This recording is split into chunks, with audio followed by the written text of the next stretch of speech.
Friends, SRH cook சேனலில் அன்பான வணக்கம். ஃப்ரெண்ட்ஸ், இங்கே பாருங்கள், சூப்பரான ஒரு டிஃபன் சாம்பார் தான் ரெடி பண்ணியிருக்கேன். வாங்க ஃப்ரெண்ட்ஸ், வீடியோக்குள்ளே போகலாம்.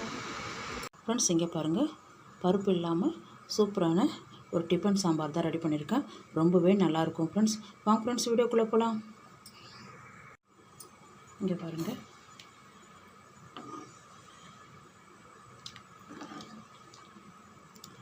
ரொம்பவே நல்லாயிருக்கும் ஃப்ரெண்ட்ஸ். சுட சுட இட்லிக்கு தான் நான் ரெடி பண்ணியிருக்கேன். இங்கே பாருங்கள், வாங்க ஃப்ரெண்ட்ஸ், சாப்பிட போகலாம். அப்படியே இந்த இட்லியில் மேலே அப்படியே ஊற்றி விடுங்க. ஊற வச்சு சாப்பிட்டு பாருங்கள், ரொம்ப சூப்பராக இருக்கும். அப்படியே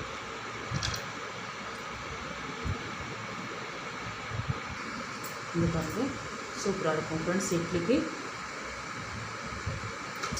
இந்த இட்லியோடு இந்த சாம்பார் போட்டு சாப்பிட்டு பாருங்கள். பருப்பு இல்லாமல் சாம்பார் ரொம்பவே நல்லாயிருக்கும் ஃப்ரெண்ட்ஸ். பாருங்கள், குக்கரில் 3 தக்காளி, சின்ன வெங்காயம் 1 கைப்பிடி, பெரிய வெங்காயம் 1 எல்லாமே அப்படியே சேர்த்துருங்க. பூசணிக்காய் 1 துண்டு சின்னதாக கட் பண்ணியிருக்கேன். ஒரு 5 பச்சை மிளகாய். இங்கே பாருங்கள், ஒரு 3 டம்ளர் தண்ணி. இந்த காயெல்லாம் முழுகிற அளவுக்கு தண்ணி வச்சுட்டா போதும்.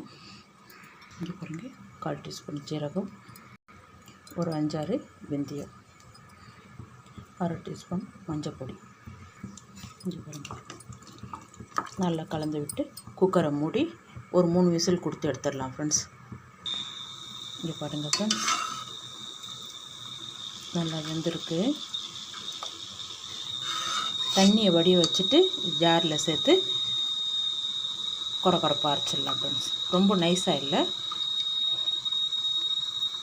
இங்கே பாருங்கள், ஜாரில் அள்ளி வச்சுட்டேன்.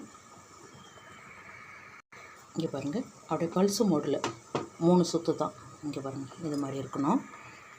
இங்கே பாருங்கள், 1/2 டீஸ்பூன் எண்ணெய் விட்டுருக்கேன்.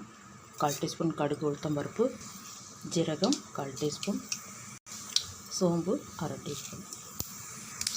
நல்லா பொரிய ஆரம்பிச்சிடுது. வெங்காயம் 1, பச்சை மிளகாய் 2. இது கூடவே கொஞ்சமாக கருவேப்பிலை. பாதி அளவுக்கு வெங்காயம் வதங்கினா போதும். இங்கே பிறகு ஒரு வரமிளகாய், தக்காளி 1 நார்மல் சைஸு. ஒரு 3 நிமிஷம் நல்லா வதங்கட்டும் ஃப்ரெண்ட்ஸ். இங்கே பாருங்கள், நல்லா வதங்கிருக்கு. ஒரு 7-8 பூண்டு பல் தோல் நீக்கி அப்படியே தட்டி சேர்த்துக்குங்க. 1/4 டீஸ்பூன் மஞ்சள் பொடி,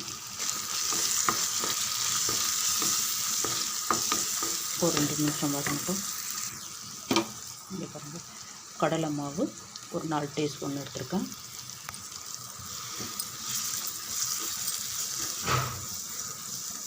ஒரு 2 நிமிஷம். கார மிளகாத்தூள் 1 டீஸ்பூன், நம்பர் விட்டு குழம்பு மிளகாத்தூள் 1 டீஸ்பூன். இது கூடவே ஒரு 1/4 டீஸ்பூன் வர்ற மாதிரி பெருங்காயத்தூள்.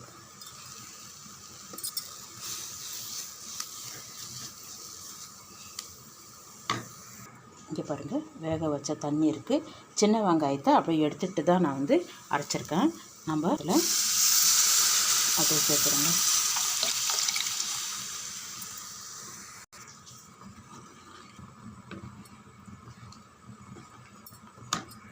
பாருங்கள், இந்த சாம்பாருக்கு தகுந்த கல் உப்பு. இன்னும் ஒரு 1/2 டம்ளர் தண்ணி விட்டுடலாம். கடலை மாவு சேர்த்துருக்கோம், கொஞ்சம் திக்காகிடும். நல்லா கலந்து விடுங்க. ஒரு 3 நிமிஷம் நல்லா கொதிக்கட்டும். இங்கே பாருங்கள், இன்னும் கொஞ்ச நேரம் கொதிக்க ஆரம்பிச்சிடும். இங்கே பாருங்கள், நல்லா கொதிக்க ஆரம்பிச்சிடுது. நம்ம மிளகாத்தூள் சேர்த்துருக்கோம் இல்லையா, பச்சை வாசனை போகட்டும். இங்கே பாருங்கள், நல்லா பச்சை வாசனை போயிடுது. கடலை மாவு சேர்த்துக்கிறதால நம்ம கலந்து விட்டுகிட்டே இருக்கணும். நம்ம அரைச்சிருக்கிற விழுதையை அப்படியே சேர்த்துருங்க. இங்கே பாருங்கள், ஜாரில் கொஞ்சம் தண்ணி விட்டு நல்லா கலந்து விடுங்க. இன்னும் ஒரு 3 நிமிஷம் கொதி வரட்டும். நம்ம இறக்கிடலாம். நல்லாவே காரம் இருக்குது, உப்பு இருக்கான்னு பார்த்து செக் பண்ணிவிடுங்க. இங்கே பாருங்கள், ரெடி எடுத்து ஸ்டவ் ஆஃப் பண்ணிவிடுங்க. ஒரு சின்ன துண்டு வெல்லம், வேண்டான்னா நிறுத்திட்டு லெமன் ஜூஸ் இருந்தால் 2 டீஸ்பூன் விட்டுடுங்க. ஒரு அரைப்பழம் எலுமிச்சம்பழம் இருந்தால் போதும். இங்கே பாருங்கள், சூப்பரான பருப்பு இல்லாத டிஃபன் சாம்பார் ரெடி. சூடாக இட்லி மேலே ஊற்றிட்டு சாப்பிட்டு பாருங்கள், ரொம்ப சூப்பராக இருக்கும் ஃப்ரெண்ட்ஸ்.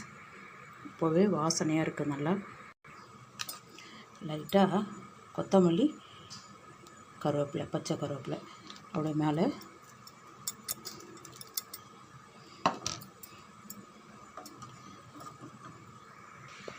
செஞ்சு பாருங்கள். சூப்பரான ஒரு டிஃபன் சாம்பார் தான் ரெடி பண்ணியிருக்கேன். ரொம்பவே நல்லாயிருக்கும் ஃப்ரெண்ட்ஸ். இந்த வீடியோ பிடிச்சிருந்தா லைக் பண்ணுங்கள், ஷேர் பண்ணுங்கள், கமெண்ட் பண்ணுங்கள், மறக்காம சேனல் சப்ஸ்கிரைப் பண்ணுங்கள். அப்படியே பக்கத்தில் இருக்க பெல் ஐகானை கிளிக் பண்ணுங்கள். Thank you friends.